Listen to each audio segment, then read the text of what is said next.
প্রিয় বন্ধুরা, এই অসাধারণ ড্রামার আগের পার্ট আই বাটন আর ডিসক্রিপশনে দিয়ে আছে, তোমরা গিয়ে দেখে আসতে পারো। আগের পার্টে দেখেছিলাম ঈশানের সৎ বাবার বউ ঈশানকে বাড়ি থেকে বের করে দিয়েছে। বেচারি ঈশান এখন কি করবে? এই কারণে সে তার গ্র্যান্ডমা আর আঙ্কেলের কাছে যায়। যখন ওর আঙ্কেল সব কিছু শোনে, সে বলতে থাকে, তোর মা মরে যাওয়ার পরে তোর এখানে চলে আসছিল না, এখানে না এসে তুই ওই লোকটার গোলামি করে গেছিস। এখন বোঝ কেমন লাগে। আমি তোকে আমার ঘরে রাখছি না। এই কথা শুনে অ্যাসন কান্না করতে করতে গোয়ানচিকের কাছে যায়। গোয়ানকে বলতে থাকে, সবসময় খারাপ জিনিস আমার সাথেই কেন হয়? মাথার উপরে মা বাবা তো আগে থেকেই ছিল না, এখন তো ঘরটাও নেই। গোয়ান বলে, তুমি টেনশন করো না, সব ঠিক হয়ে যাবে। এটা শুনে অ্যাসন বলে, তুমি কি আমাকে সত্যিকারের ভালোবাসো? তুমি কি আমার সাথে শহরে যেতে পারবে? গোয়ান ওর পরিবারকে খুবই ভয় পায়, তাও সে সাহস করে তার ভালোবাসার জন্য বলে, হ্যাঁ আমি তোমার সাথে শহরে যাব, আর আমি পরিশ্রম করে টাকা উপার্জন করে আমাদের সংসার চালাবো। এরপরে দেখি রাতের অন্ধকারে তারা দুজন তাদের ঘর থেকে দামি দামি জিনিস নিয়ে বেরিয়ে পড়ে। যার আগে অ্যাসন গনকে বলে, একটু ভেবে দেখো, তুমি যদি এখন আমার সাথে যাও তাহলে তোমার স্বপ্ন অলিম্পিকে যাওয়া সেটা আর পূরণ হবে না। তুমি চাইলে এখনও বাড়ি ফিরে যেতে পারো। তখন গন বলে, আমার স্বপ্ন আমি পরে পূরণ করবো, আগে আমি তোমার স্বপ্ন পূরণ করতে চাই। আর এটা বলেই তারা দুজনে জাহাজে করে শহরের দিকে রওনা দেয়। এদিকে গোয়ানের পরিবার তো খুব টেনশনে পড়ে যায় যে আমাদের গোয়ান কোথায় গেল। অন্যদিকে অ্যাসন আর গোয়ান নতুন শহরে এসে তো অনেক বড় সমস্যার মধ্যে পড়ে যায়। জিনিসপত্র কেনার মতো টাকা নেই, আর কোথায় থাকবে তারও কোনো ঠিক নেই। ঘর থেকে যে সোনার জিনিস এনেছিল সেগুলো দোকানে বিক্রি করতে যায়, কিন্তু দোকানদার সেগুলো নিতে চায় না। তারপরে তারা দুজনে যায় একটা হোটেলে থাকার জন্য। তারা আংটি দিয়ে বলে, আমাদের কাছে কিছু নেই, এই আংটি আছে, এটা নিয়ে কি ভাড়া দিতে পারবেন? ওই হোটেলের মালিক খুব ভালো ছিল, ওদেরকে বলে, তোমরা নতুন নতুন বিয়ে করেছো মনে হচ্ছে, ঠিক আছে তোমরা আমার হোটেলেই থাকো। রাতে হোটেলওয়ালা তাদেরকে ফ্রি মদ আর খাবার দেয়। তারা দুজনে তো খেয়ে দিয়ে আরাম করে ঘুমায়, কিন্তু সকালে যখন ঘুম ভাঙে তারা দেখে তাদের ব্যাগ নেই। ওই ব্যাগের মধ্যে তাদের সব দামি দামি জিনিস ছিল। তারা তো হোটেল কাপলদের কাছে তাদের জিনিসের ব্যাপারে জিজ্ঞাসা করে। এ কি, এই হোটেলওয়ালারা তো কাল রাতে খুব ভালো ব্যবহার করছিল, আজ ওদের সাথে খুবই খারাপ ব্যবহার করে। তারা বলতে থাকে, তাড়াতাড়ি হোটেলে ভাড়া দাও, এসব ভাড়া দিলে কোনো কাজ হবে না। তখন অ্যাসেন আর গোয়ান বুঝতে পারে রাতের বেলা মদ খাইয়ে এরা দুজনই তাদের জিনিসপত্র চুরি করেছে।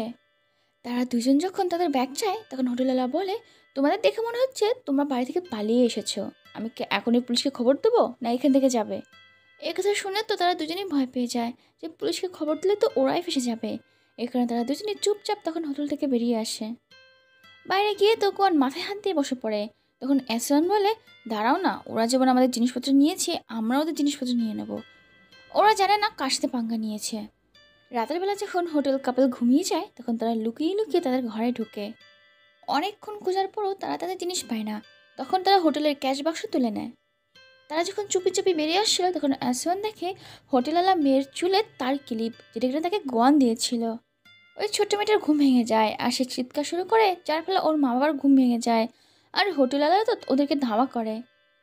তারা তো গোয়ানকে ধরতে পারে না, কিন্তু অ্যাসওয়ানকে ধরে নেয়। আর অ্যাসওয়ানকে ছাড়া তো গোয়ান যাবে না। আর এরপরে দেখে হোটেলওয়ালা তাদের দুজনকে পুলিশে ধরিয়ে দেয়। ওদেরকে দেখে পুলিশ বলে, আরে এদের নামে তো আগেই রিপোর্ট করা আছে। আসলে গোয়ানের মা রিপোর্ট করিয়েছিল। তখন পুলিশ গোয়ানের মাকে ডেকে পাঠায়। গোয়ানের মা এসে তাদেরকে জিজ্ঞাসা করে, আমার সোনার জিনিসপত্র কোথায়, আগে সেটা বল। ওরা দুজন তো গোয়ানের মাকে সব কিছু জানায়। সব কিছু জানার পর গোয়ানের মা সেই হোটেলে যায় আর তার জিনিসপত্র ওই হোটেলওয়ালার কাছ থেকে নিয়ে নেয়। আর চুরিতে ওই হোটেলওয়ালাকে পুলিশে ধরে নিয়ে যায়। এরপর দেখি গোয়ান আর অ্যাসনকে আবারও তাদের গ্রামে নিয়ে আসে। অ্যাসন আসতে ওর অঙ্কেল বলতে থাকে, এখানে কি করছিস? ওই গোয়ানের সাথে মুখ কালো করেছিস, যা ওকে গিয়ে বিয়ে কর, এখানে তোর কোনো জায়গা নেই। অন্যদিকে গোয়ানকে ওর বাড়ির লোক ওকে অনেক বকা দেয়। এখানে গোয়ান জানতে পারে পালিয়ে যাওয়ার জন্য অ্যাসনকে তার স্কুল থেকে তাড়িয়ে দিয়েছে। সে দৌড়ে অ্যাসনদের বাড়িতে যায়। গোয়ানকে দেখে আঙ্কেল বলে ওঠে, তোর সাথে ও মুখ কালা করেছে, যা ওকে নিয়ে যায় এখান থেকে। গোয়ান বলে, হ্যাঁ ওকে আমি বিয়ে করব। ঠিক তখন ঘর থেকে অ্যাসন নিজে এসে বলে, আমি তোকে বিয়ে করব না। এই কথা শুনে গোয়ান ভাবে, অ্যাসনের আবার কি হলো, এরকম কেন কথা বলছে। গোয়ান আঙ্কেলকে বলে, আপনি একটু অ্যাসনকে বিয়েতে রাজি করেন না। আঙ্কেল বলে, এখানে আমি কি করতে পারি, যে বিয়ে করবে সেই রাজি না। অ্যাসনকে হাজারবার বলার পরও যখন সে বিয়েতে রাজি হয় না, তখন তার আঙ্কেল একটা অন্য লোকের সাথে তার বিয়ে ঠিক করে। এই লোকটার বয়স অ্যাসনের থেকে ডাবল, আর এর তো আগে বিয়েও হয়েছিল, ডিভোর্স হয়ে গেছে এবং দুইটা বাচ্চাও আছে। অ্যাসন যখন ওই লোকটার সাথে দেখা করতে যায় তখন সেই লোকটা বলতে থাকে, তুমি নাকি শহরের ছেলেকে বিয়ে করতে চাও, আমি শহরেই থাকতাম। তোমার পড়ালেখার সব খরচ আমি দেবো, তার বদলে তোমাকে ঘরের সব কাজ করতে হবে। তোমার প্রধান কাজ হবে আমার ছেলেকে দেখে রাখা, আর বউরা যে কাজগুলো করে সে সব করা, কিন্তু বউয়ের অধিকার তুমি পাবে না। আমার তো শুধু একটা মেয়ে দরকার যে কিনা আমার সাথে থাকবে। ওই লোকটা এটাও বলে, তোমার ভাগ্য তো অনেক ভালো যে আমি তোমাকে বিয়ে করছি, নাহলে তোমার মতো ক্যারেক্টারলেস মেয়ে যে কিনা অনেকটা ছেলের সাথে চলে গিয়েছিল, রাত কেটে এসেছে, তাকে কে বিয়ে করে? এই কথা শুনে তো অ্যাসনের খুব রাগ হয়, কিন্তু সে কিছু বলে না।